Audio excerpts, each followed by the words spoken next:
जय हिंद साथियों, मैं अंकित कुमार यादव आप सभी का स्वागत करता हूं सृष्टि ज्ञान केंद्र में, जहां हम पढ़ रहे हैं कक्षा 12वीं की पॉलिटिकल साइंस और जिसमें चल रहा है अध्याय 2 पुराने सिलेबस के अकॉर्डिंग।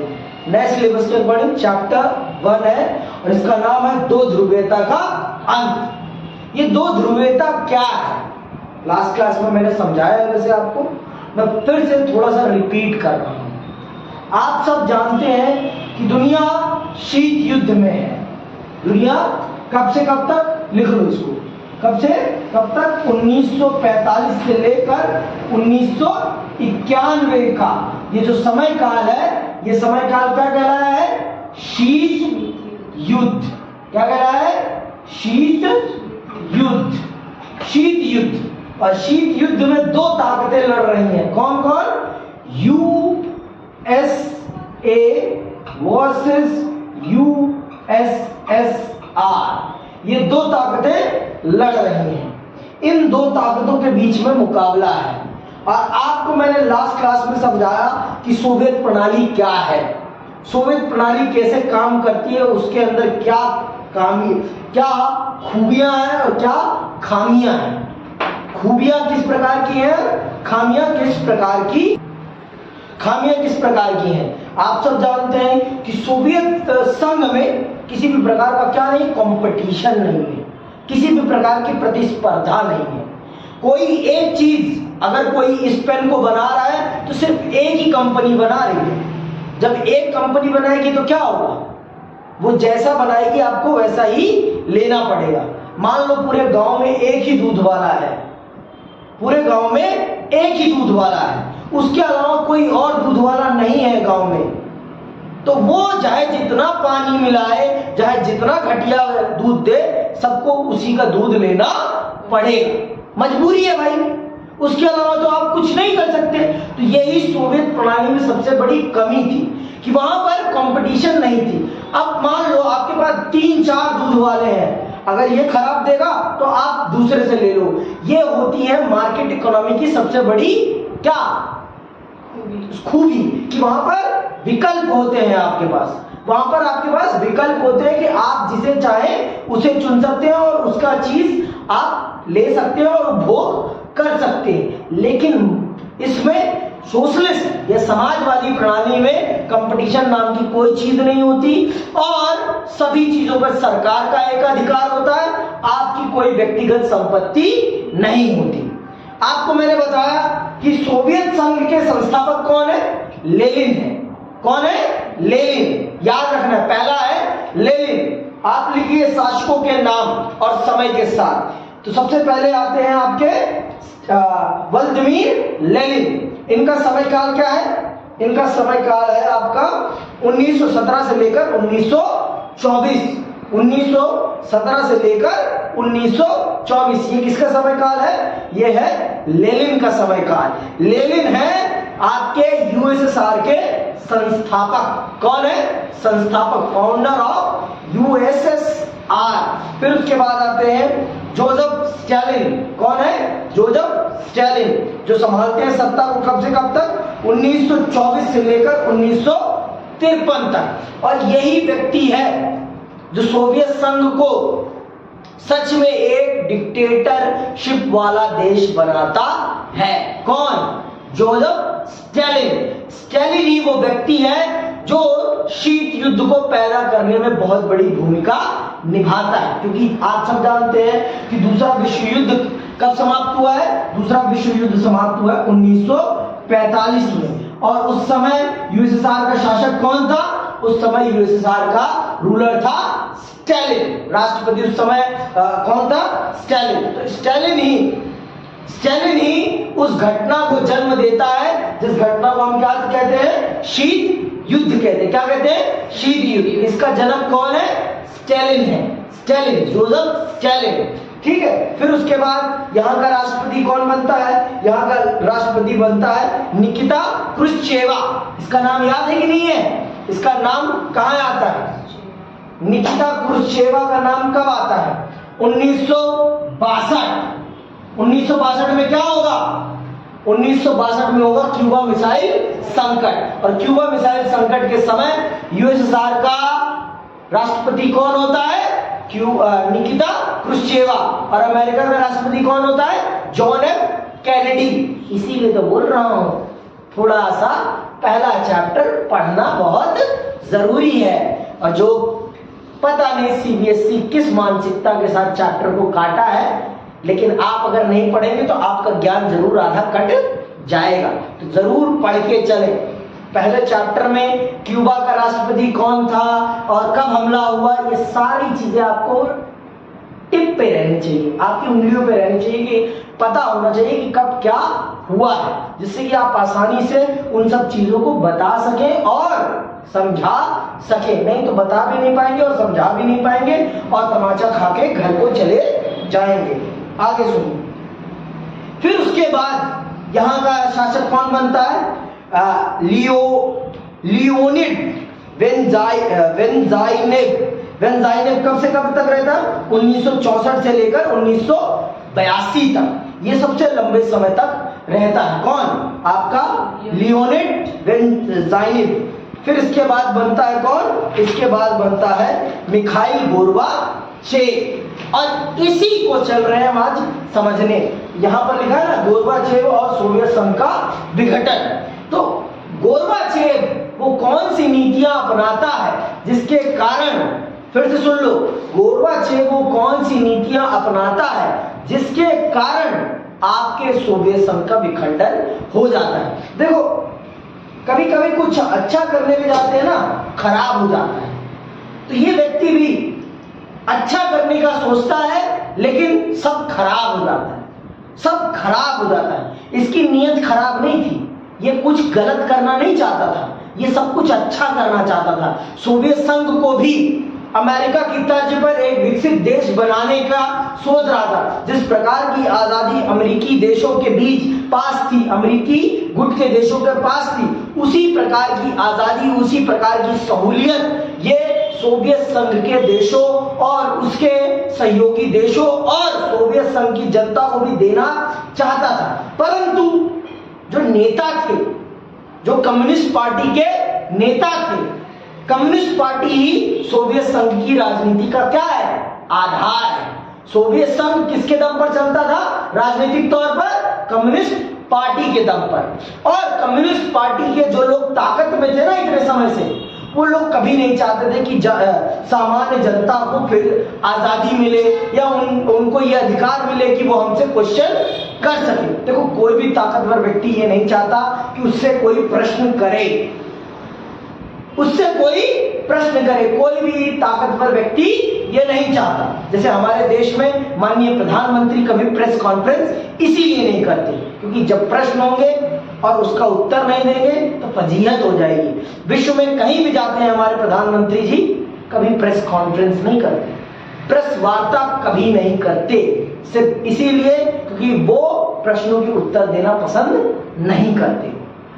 अगर आप टीवी इंटरव्यू देख रहे हैं, इंटरव्यू अलग चीज होती है, प्रेस कॉन्फ्रेंस अलग होता है। प्रेस कॉन्फ्रेंस स्क्रिप्टेड नहीं होती, समझ में आई बात? जो आपकी प्रेस वार्ता होती है जिसमें रैंडम पत्रकार होते हैं, दो नहीं होते, रैंडम पत्रकार होते हैं और वो जो मर्जी चाहते हैं फिर वो प्रश्न दागते हैं और सामने वाले की खिल्ली उड़ा देते हैं। पत्रकार का काम यही होता है, खिल्ली उड़ा देना, सरकार की आंखें खोल देना। इसीलिए और सोवियत संघ की जनता को मिखाइल गोर्बाचेव ये सारी सुविधाएं देना चाहता था। परंतु कहते हैं ना, हमें जब आजादी मिलती है तो हम बहुत तेजी से उड़ना स्टार्ट करते हैं, बहुत जल्दी हम चाहते हैं कि हमारे पंख खुल जाए और हम हवा की सबसे ऊंचाई में पहुंच जाएं। यही होता है सोवियत संघ की जनता के साथ, उन 8 यूरोपीय देशों के साथ जो सोवियत संघ के साथ थे। यूरोप के कितने देश सोवियत के साथ थे?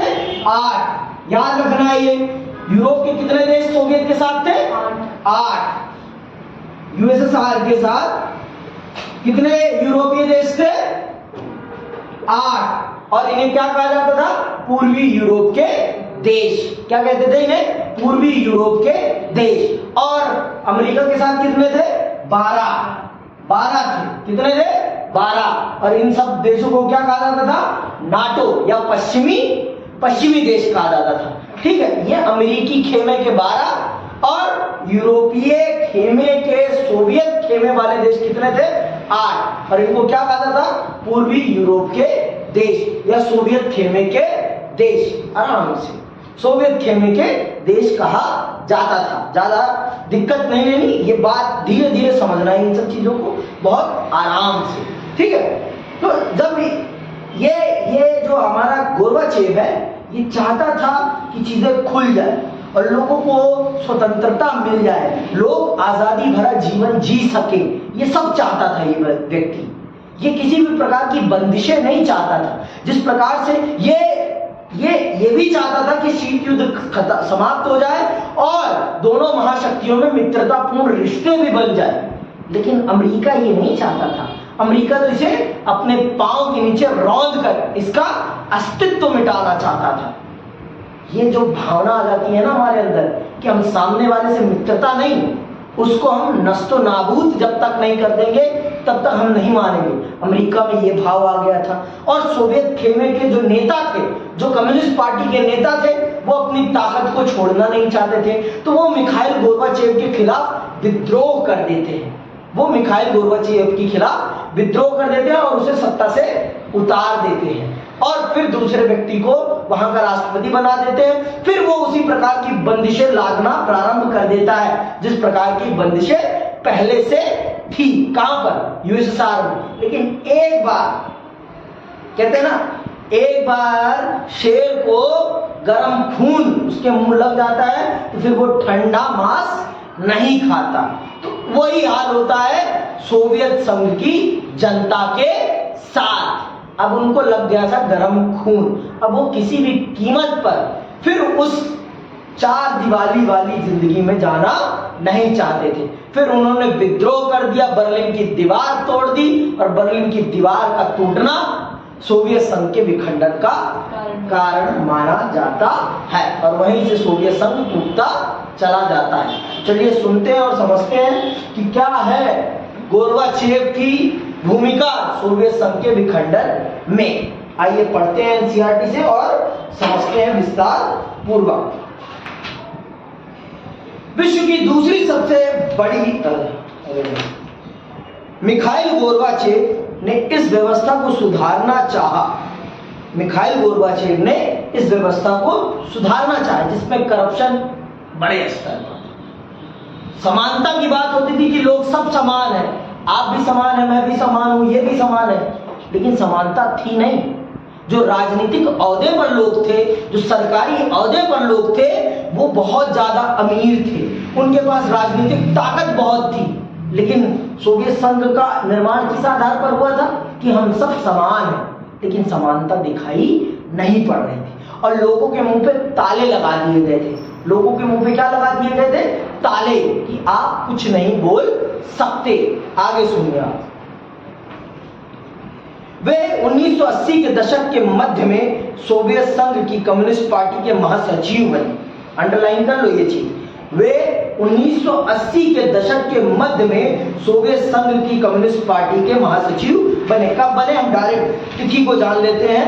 वो बनते हैं 1985 में। कब बनते हैं? 1985 में वे कम्युनिस्ट पार्टी के महासचिव बनते हैं। और महासचिव का मतलब वहां के राष्ट्रीय अध्यक्ष बन जाते हैं। पश्चिम के देशों में सूचना और प्रौद्योगिकी के क्षेत्र में क्रांति हो रही थी। सूचना मतलब टेलीकॉम सेक्टर, ये आपकी टीवी, फोन, इंटरनेट, संचार माध्यम और टेक्नोलॉजी मतलब बड़ी बड़ी मशीनें, ये सब मतलब बहुत ज्यादा ग्रोथ हो रही थी। तो उन सब चीजों को देखकर गोर्बाचेव बहुत प्रभावित होते हैं और उन्हें ये लगता है कि हमें भी सेना से हटकर अपने देश को इन सारी सुविधाओं से संपन्न बनाना चाहिए जिससे कि जनता का जीवन सुविधा संपन्न हो सके, जनता का जीवन सुविधा संपन्न हो सके और हमारी जनता गरीबी की गर्द से बाहर निकल सके और वो भी एक सुविधा भरा और आनंद भरा सुखदायी जीवन जी सके। समझ में आएगा? इस चीज को सोचते हुए वो व्यक्ति परिवर्तनों के बारे में सोचता है। कौन? Mikhail Gorbachev. मिखाइल गोर्बाचेव एक पॉजिटिव माइंडसेट के साथ आता है और पॉजिटिव माइंडसेट के चेंज करना चाहता है। कहां पर? यूएसएसआर में। लेकिन कम्युनिस्ट पार्टी और कम्युनिस्ट पार्टी के तलवों पर पले लोग किसी भी प्रकार का परिवर्तन नहीं चाहते, वो किसी भी प्रकार का पावर चेंज नहीं चाहते। क्यों नहीं चाहते? कि अगर पावर चेंज होगा तो उनके पास जो स्पेशल राइट्स हैं वो स्पेशल राइट उनके पास से चले जाएंगे। जैसे कोई भी अमीर नहीं चाहेगा कि देश की संपत्ति का राष्ट्रीयकरण हो। राष्ट्रीयकरण का मतलब सोचते हो कि सारी संपत्ति को देश की बना दी जाए। क्यों नहीं चाहेगा? क्योंकि वो अगर वो राष्ट्रीय हो जाएगी तो उसकी सारी की सारी कमाई उससे छीनकर देश में चली जाएगी, तो वो कभी नहीं चाहेगा। और हमारे देश में ये कभी हो भी नहीं सकता, क्योंकि हमारा देश एक मिश्रित तंत्र पर चलता है। लेकिन हमारे देश में गरीबी भी है, हमारे देश में एक बहुत बड़ी आर्थिक खाई है और उस खाई को पाटने का काम सरकार ही कर सकती है, कोई और नहीं कर सकता। ये बात जान लो आप। कुछ लोगों के पास इतनी ज्यादा सुविधाएं हैं, कुछ लोगों के पास इतना पैसा है कि वो अगर जिंदगी भर भी ना कमाए, उनकी 10 पीढ़ियां भी ना कमाए, तब भी वो बैठकर खा सकते हैं। लेकिन कुछ लोगों के पास इतना भी पैसा नहीं है कि वो अगर एक दिन भी ना कमाए तो अगले दिन मौत के घाट चले जाएंगे। ये बात भी जान लो आप, ये बात भी समझ लो आप। अगर वो एक दिन भी ना कमाए, एक दिन भी बाहर ना निकले, तो वो बैठकर खा नहीं सकते। ये बात भी आप जानिए इस देश। और इस देश में आधे से ज्यादा लोगों की जिंदगी ऐसी ही है, आधे से ज्यादा लोगों की जिंदगी ऐसी ही है। अगर वो रोज नहीं कमा रहे हैं, चाहे वो भीख मांग रहे हो, चाहे वो कुछ भी कर रहे हो, अगर वो नहीं कर रहे हैं तो उनको अगले दिन सूरज देखना मुश्किल हो जाएगा। और इस चीज को कम कोई कर सकता है तो वो सिर्फ कौन कर सकता है? सरकार। लेकिन वो तब कर पाएगी जब वो करप्ट ना हो। लेकिन सोवियत संघ की सरकार क्या हो गई थी? करप्ट। उसका उद्देश्य बहुत अच्छा था कि समाज को एक समानता के रास्ते पर लेके चलेंगे, बहुत एक समता मूलक समाज बनाएंगे जिसमें किसी भी प्रकार का भेदभाव नहीं होगा। ये बहुत अच्छे विचार थे, परंतु इन विचारों पर अमल उस प्रकार से नहीं किया गया जिस प्रकार से किया जाना चाहिए था। क्यों नहीं हो पाया? क्योंकि हमारे अंदर जैसे लालच है वैसे ही सब में लालच है। लालच इंसान को सबसे ज्यादा कमजोर बनाता है। और प्रभु श्री राम से अगर कुछ सीखना है तो लालच ही होना सीखना है। उन्होंने कभी सत्ता का लालच नहीं दिखाया, धन का लालच नहीं दिखाया। उन्होंने अपनी माता और पिता का वचन निभाने के लिए सब कुछ त्याग दिया। है त्यागने की हिम्मत आज किसी में? है त्यागने की हिम्मत? जब आपके अंदर त्यागने की हिम्मत ही नहीं है तो फिर आप कैसे राम के भक्त बन गए भाई? राम के भक्त होने का मतलब है कि आपके अंदर वो सब त्यागने की हिम्मत हो जो प्रभु श्री राम ने त्यागा है। त्यागने की हिम्मत ही नहीं है तो आप कैसे राम भक्त हैं? फिर राम भक्त होने का मतलब है कि उनके कुछ गुणों का तो अनुसरण करो ना अपने जीवन में। अब गोस्वामी तुलसीदास महाराज भी यही करते हैं। जब अकबर आता है और उन्हें निमंत्रित करता है कि अपने राज दरबार के लिए, तो वो कहते हैं जब मैंने ईश्वर का दरबार स्वीकार कर लिया तो तेरे जैसे छोटे से राजा का दरबार क्यों स्वीकार करूंगा मैं? जब मैं भगवान का दास बन गया हूं तो तेरा दास क्यों बनूं मैं? तू कौन होता है? ये है गोस्वामी तुलसीदास। पढ़िए आप, पढ़िए तो ये समझने वाली बात है। तो यहां पर भी सोवियत संघ की विचारधारा बहुत अच्छी थी, लेकिन उसने जो लोगों को आलोचना करने का अधिकार नहीं दिया।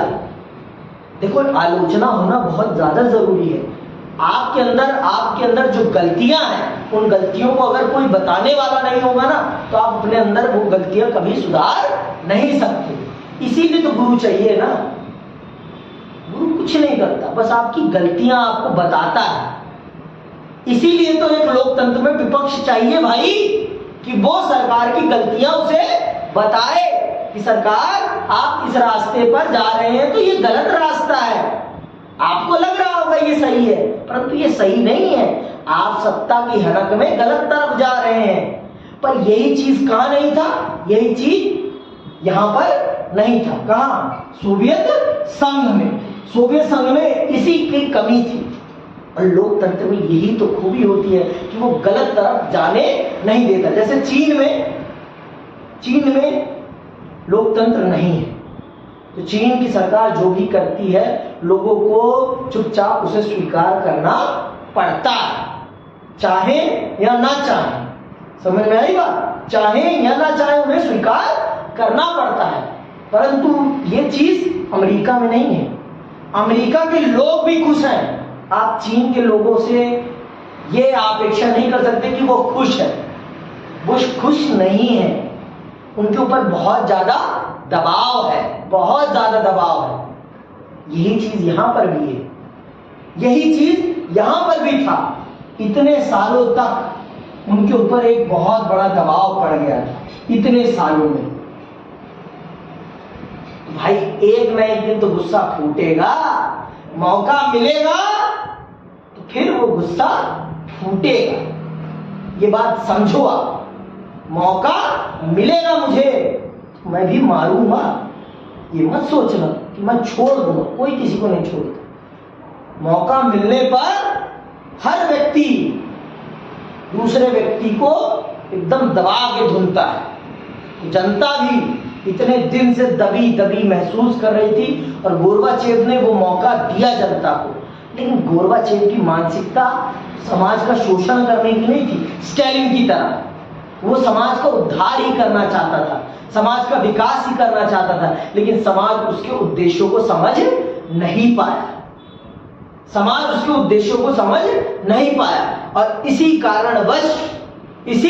कारणवश सोवियत संघ टूट जाता है। और तोड़ने में अमेरिका का भी बहुत बड़ा योगदान रहता है। अमेरिका अपने विज्ञापनों के माध्यम से सोवियत संघ की जनता में ये भ्रम पैदा कर देता है कि ये जो लग्जरी लाइफ है यही असली जिंदगी है। और जब लोगों को लग्जरी लाइफ मिल जाती है ना, तब उन्हें पता चलता है कि सुकून भरी जिंदगी तो ये है ही नहीं, ये तो सुकून नहीं है। मुंह पे मेकअप लगाना और ऊंची ऊंची हील्स, जीन्स पहनना। जीन्स कंफर्टेबल नहीं है। क्या है कंफर्टेबल? कंफर्टेबल का प्रतीक है जीन्स। असली कंफर्टेबल का प्रतीक धोती है, कुर्ता है हमारे देश में। तो क्योंकि हमारा देश एक गर्म देश है, यहाँ पर आप जीन्स पहन के रखोगे ये स्किन आपकी क्या एकदम सिकुड़ जाती है ना? सिकुड़ के एकदम यहाँ चित्ते पड़ जाते हैं। हमारे भी पड़ते हैं, सबके पड़ते हैं, ठीक है। मतलब बहुत ज्यादा स्किन। तो अमेरिका ने ये कपड़े के माध्यम से, सिनेमा के माध्यम से सोवियत संघ की जनता को भी ये इंप्रेशन क्रिएट किया उनके माइंड में कि जिंदगी तो ये लोग जी रहे हैं, तुम लोग तो कैद भरा जीवन जी रहे हो। उसने जीन्स को आजादी का प्रतीक बना दिया कि अगर आप जीन्स नहीं पहन रहे हो तो आप आजाद नहीं। हमारे देश में आज से 20 साल पहले लड़कियों को जीन्स पहनने से रोका जाता था, तो लड़कियां बदाकर जीन्स पहनती थी। तुम रोकोगे हम यही पहनेंगे, तुम मना करोगे तो हम यही पहनेंगे। सही कहा है? जो मना करा जाता है, जहां मना होता है कि यहां नहीं थूकना, थूका वहीं जाएगा। यहां नहीं करना तो वहीं करा जाएगा। ये इंसान की साइकोलॉजिकल माइंडसेट है कि हम जो मना करेंगे ना वो इंसान जरूर करेगा, इंसान वो जरूर करेगा। अगर मना करा जा रहा है कि दारू रखी है बेटा नहीं पीना, तो उसे जरूर ट्राई करा जाएगा। और कह दो पी ले यार, तो वो कहेगा रहने दे यार, तो कोई रुकावट ही नहीं। समझ में बात? जो चीज हम मना करेंगे आपको करने के लिए वो आप करेंगे। इससे बढ़िया मना ही मत करो, करो आप, और खुद ब खुद आप त्याग दोगे उस चीज को। आज के टाइम पर फिर लोग किधर की तरफ जा रहे हैं? धोती की तरफ। फिर लोग कॉटन कपड़े पहनना स्टार्ट कर रहे हैं। क्यों? क्योंकि बहुत ज्यादा हेजिटेशन होने लगती है जीन्स में। और जीन्स भी देखो अब नए ट्रेंड में आ गई है। अब स्किनी जीन्स नहीं आ रही, अब क्या आ रही है? बैगी जीन्स आ रही है ना? लोफर आ रहा है। मतलब अब तो मतलब बहुत ज्यादा ट्रेंड में स्ट्रेट फिट आ चुकी है। स्ट्रेट फिट ही ज्यादा पहनी जा रही है आज के टाइम पर। क्यों? क्योंकि स्ट्रेट फिट कंफर्टेबल है। स्किनी जीन्स बहुत कम पहन रहे हैं लोग अब, बहुत कम, है ना। तो ये चीज आप समझिए, इंसान अपना कंफर्ट ढूंढता है। आज आप फैशन को देखो, शिफ्ट हो रहा है फिर पुरानी तरफ शिफ्ट होता चला जा रहा है। समझ में बात? तो ये चीज है, ये आप समझिए ट्रेंड। अमेरिका ने इससे बहुत मोटा पैसा कमाया है, पैसा ही पैसा। तो उसने एक साइकोलॉजिकल प्रेशर डाला सोवियत की जनता पर कि तुम तो पिछड़ गए हो हमारी जनता से, तुम तो पिछड़ गए हो। और मिखाइल गोर्बाचेव पर भी इसका असर पड़ा। उन्होंने भी सोचा कि हाँ, हमारी जनता सच में पिछड़ गई है, उन्हें ये सारी सुविधाएं मिलनी चाहिए। तो उन्होंने भी सोचा कि हम इसको सुधारते हैं और अपनी देश की जनता को भी वो सारी सुख सुविधाएं, वो सारी मतलब लग्जरी लाइफ प्रदान करते हैं जो पश्चिम के देशों के लोगों को मिल रही है। वो करते भी हैं, अच्छा करने का प्रयास करते हैं, लेकिन हर देश में कुछ लोग रूढ़िवादी होते हैं। जैसे हमारे देश में बहुत से लोग हैं, अभी भी गांव में आप देखो, जातिवाद खत्म नहीं हुआ है। जातिवाद खत्म नहीं हुआ है कि खत्म हो गया है? नहीं खत्म है ना। अभी भी वहां लोग एक छोटी जात के व्यक्ति को अपनी खटिया पर बैठने नहीं देते हैं।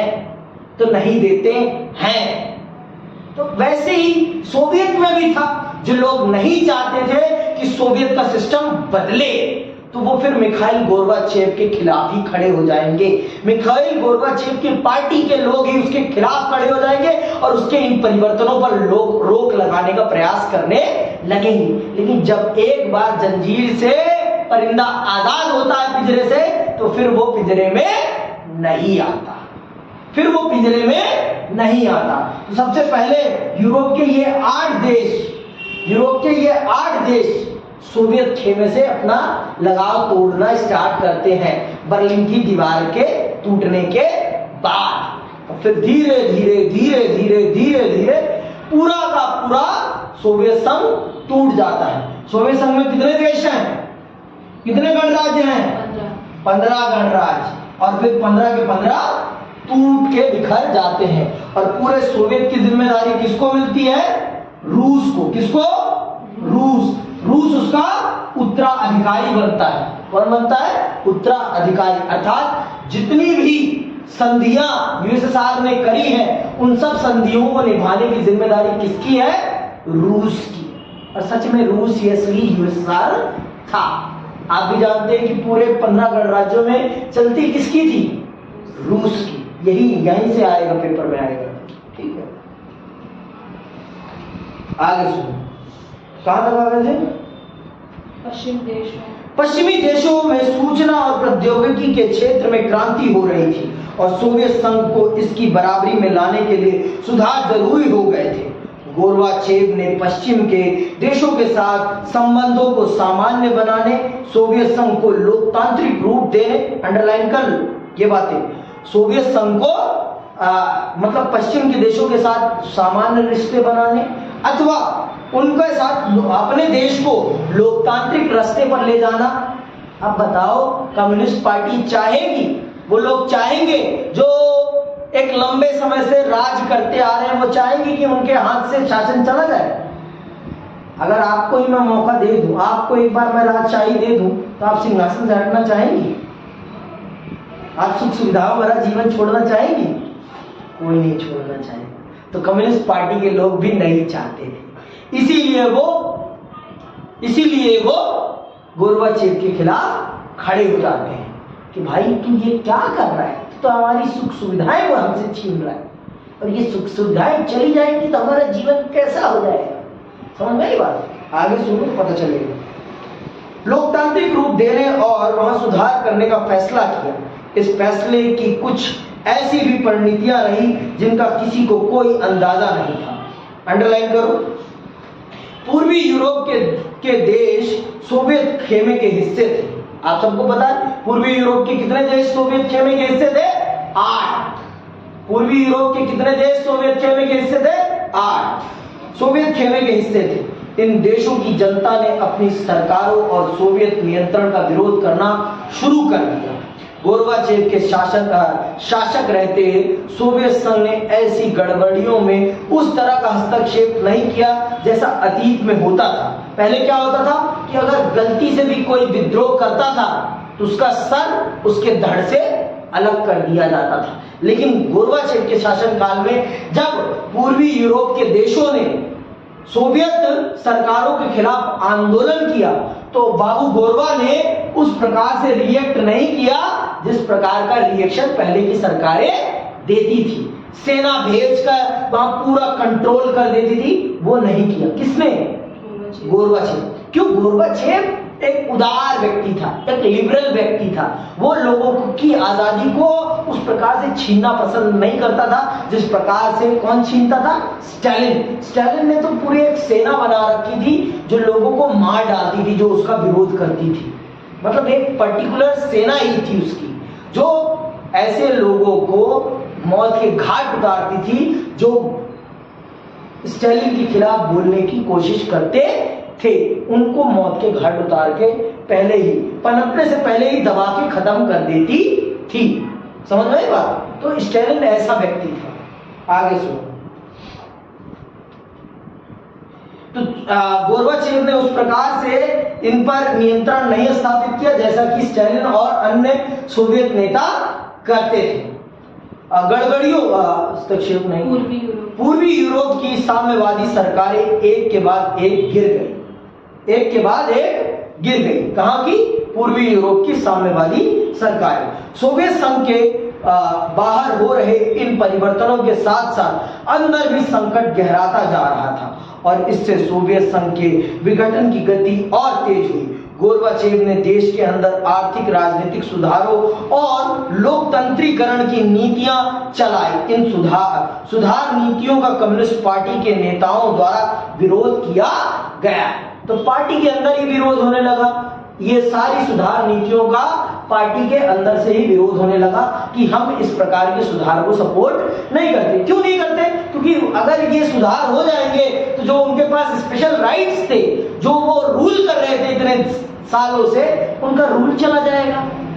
कोई भी राजा नहीं चाहेगा कि उसका राजपाट से छीन जाए। वो कभी नहीं चाहेगा, कोई भी नहीं चाहेगा। तो राजा अपने राजपाट को बचाने के लिए साम दाम दंड भेद जो लगाना होगा वो लगाएगा और हो सके तो शासक को भी मारने का प्रयास करेगा जो उन सुधारों को कर रहा है, जो उन सुधारों को करने का प्रयास कर रहा है। तो यही होता है कम्युनिस्ट पार्टी के साथ। कम्युनिस्ट पार्टी और मिखाइल गोर्बाचेव के साथ दोनों के बीच में टकराव हो जाता है, पार्टी और आपके नेता गोर्बाचेव के बीच में इन सुधारों को लेकर। 1991 में एक तख्ता पलट भी हुआ। अंडरलाइन करो इसे। तख्ता पलट मतलब जो शासक था गोर्बाचेव को गद्दी से हटाकर एक दूसरे व्यक्ति को गद्दी पे बिठा दिया जाएगा। 1991 में एक तख्ता पलट भी हुआ। कम्युनिस्ट पार्टी से जुड़े गर्मपंथियों ने इसे बढ़ावा दिया था। अब तक जनता को स्वतंत्रता का स्वाद मिल चुका था और वे कम्युनिस्ट पार्टी के पुरानी रंगत वाले शासन में नहीं जाना चाहते थे। अब तक जनता को आजादी का स्वाद मिल चुका था। 5 साल बहुत होते हैं, 6 साल में उनको पता चल गया था कि आजादी क्या चीज होती है। आपके महासचिव कब बने थे गोर्बाचेव? 1985 में।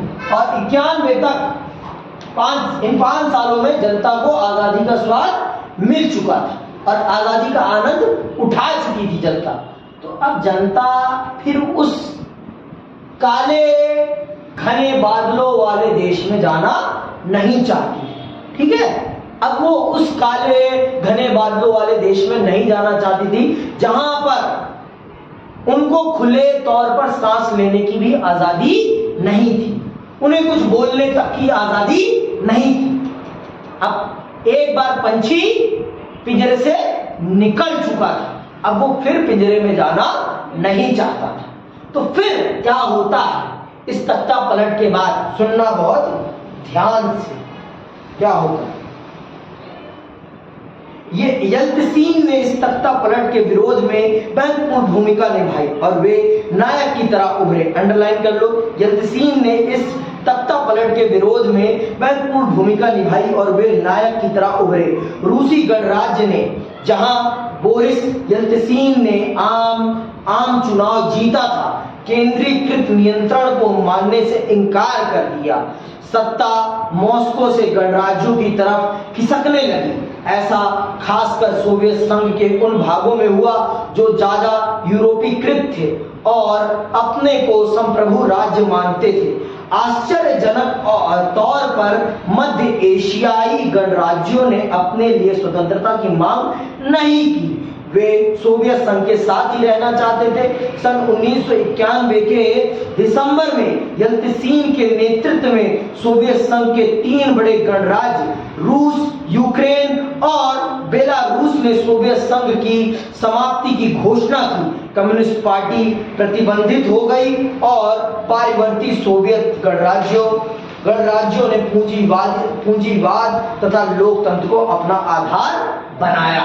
तो इस प्रकार से आपका सोवियत संघ बिखर जाता है। देखो, ये जो मध्य एशिया के देश थे, ये सोवियत संघ से अलग होना नहीं चाहते थे, लेकिन जो सोवियत संघ का सबसे बड़ा गणराज्य था, सबसे बड़ा राज्य था, सबसे बड़ा देश था रूस, वही अब सोवियत संघ में रहना नहीं चाहता था। उसका नेता यल्तसीन अब उसे सोवियत संघ में रखना नहीं चाहता था और उसने 1991 में इन 3 देशों के साथ, किनके साथ, रूस के साथ, यूक्रेन के साथ और बेलारूस के साथ ये घोषणा करता है कि अब सोवियत संघ नहीं रहा और कम्युनिस्ट पार्टी को बैन कर देता है और इस प्रकार से सोवियत संघ टूट जाता है। तो यही माना जाता है मिखाइल गोर्बाचेव की नीति को सोवियत संघ के विघटन का कारण, कि मिखाइल गोर्बाचेव की नीतियां हैं सोवियत संघ के विघटन का कारण, परंतु ऐसा नहीं है। वो तो अच्छा करना चाहता था, वो सिस्टम को सही करना चाहता था, लेकिन कम्युनिस्ट पार्टी के उन सत्ताधारी लोगों ने उन सुधारों को सही ढंग से इंप्लीमेंट करने नहीं दिया और जनता ने धैर्य नहीं दिखाया। जनता बहुत ज्यादा क्या हो गई, एक्साइटेड हो गई कि जल्दी से ये चेंजेस आए। मतलब भाई, अगर कुछ चीजें खराब हुई हैं तो उन्हें सुधरने में थोड़ा टाइम लगेगा, लेकिन जनता उतना पेशेंस नहीं रख पाई और जनता पेशेंस नहीं रख पाई। जनता ने विद्रोह कर दिया और विद्रोह करने का कारण था क्योंकि कम्युनिस्ट पार्टी फिर से वही शासन प्रणाली स्थापित करना चाहती थी।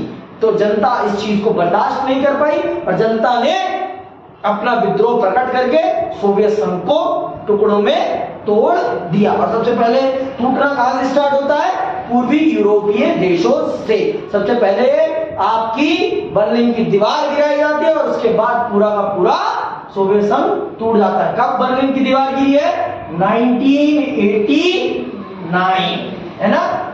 सही कहा मैंने, गलत तो नहीं है, देख लेना। आगे सुनो सब। तो इस प्रकार से आपका सोवियत संघ भी अब टूट गया और बहुत सारे गणराज्यों में, बहुत सारे देशों में परिवर्तित हो गया और उन सभी देशों ने पूंजीवाद और लोकतंत्र को अपना लिया। लेकिन आज के टाइम पर भी रूस में लोकतंत्र नहीं है। कहने के लिए वहां लोकतंत्र है, चुनाव सब होता है, लेकिन हमेशा शासक कौन बने रहते हैं, पुतिन। तो वहां लोकतंत्र नहीं है, कहने के लिए है लोकतंत्र, चुनाव सब होता है, लेकिन जीतता कौन है, एट द एंड पुतिन जीतते हैं। ठीक है, आगे सुनो। साम्यवादी सोवियत गणराज्य के विघटन की घोषणा और स्वतंत्र राज्यों के राष्ट्रकुल का गठन बाकी गणराज्यों, खासकर मध्य एशियाई गणराज्यों के लिए बहुत आश्चर्यचकित करने वाला था। ये गणराज्य अभी स्वतंत्र राज्यों के राष्ट्रकुल से बाहर थे। इस मुद्दे को तुरंत हल किया गया, इन्हें राष्ट्रकुल का संस्थापक सदस्य बनाया गया। रूस को सोवियत संघ का उत्तराधिकारी राज्य स्वीकार किया गया। रूस को सुरक्षा परिषद में सोवियत संघ की सीट मिली। सोवियत संघ ने जो अंतर्राष्ट्रीय करार और संधियां की थी, उन सबको निभाने का जिम्मा अब रूस का था। सोवियत संघ के विघटन के बाद के समय में पूर्ववर्ती गणराज्यों के बीच एक एकमात्र परमाणु शक्ति संपन्न देश का दर्जा रूस को मिला, उसने अमेरिका के साथ परमाणु नियंत्रण की दिशा में कुछ कदम भी उठाए। सोवियत संघ अब नहीं रहा, वह दफन हो चुका था। तो इस प्रकार से सोवियत संघ बर्बाद हो गया और उसकी सारी की सारी जिम्मेदारी किसको मिली? रूस को मिल जाती है। सारी जिम्मेदारियां उठाने का काम अब रूस करता है। और ये लोग चाहते नहीं थे, आपके किर्गिस्तान ये सब नहीं चाहते थे कि वो सोवियत से अलग हो, क्योंकि ये गरीब देश थे, इनके पास इतनी पोटेंशियल नहीं थी कि अपने दम पर डेवलप्ड हो सके। तो ये किसी भी हालत में नहीं चाहते थे क्योंकि उससे उन्हें बहुत ज्यादा मदद मिलती थी। तो वो किसी भी स्थिति में नहीं चाहते थे कि उनका सोवियत से अलगाव हो। परंतु क्या होनी को कौन टाल सकता? तो होनी जो होनी थी वो घट गई और इस प्रकार से सोवियत संघ आपका टूट गया। और उसका ठीकरा किसके सर पे फोड़ा जाता है? मिखाइल गोर्बाचेव की नीतियों पर। लेकिन इस व्यक्ति की नीतियां कदापि ही गलत नहीं थी। ये कदापि सोवियत संघ को तोड़ना नहीं चाहता था। सोवियत संघ को तोड़ा है इसके पूर्व के नेताओं ने, स्टालिन की नीतियों ने। अगर स्टालिन ने उतना अत्याचार जनता के ऊपर नहीं किया होता और वो जो जनता के ऊपर जो पैसा जनता के विकास पे लगाना था वो पैसा उसने कहाँ लगाया? हथियारों के निर्माण पर। आगे अब अगला टॉपिक हम यही पढ़ेंगे कि विघटन के और क्या कारण है। सिर्फ मिखाइल गोर्बाचेव नहीं, इसके अलावा भी और कारण है, उन सब चीजों को पढ़ेंगे। तो आज के लिए बस इतना ही, अगली क्लास में मिलते हैं। जय हिंद, जय भारत।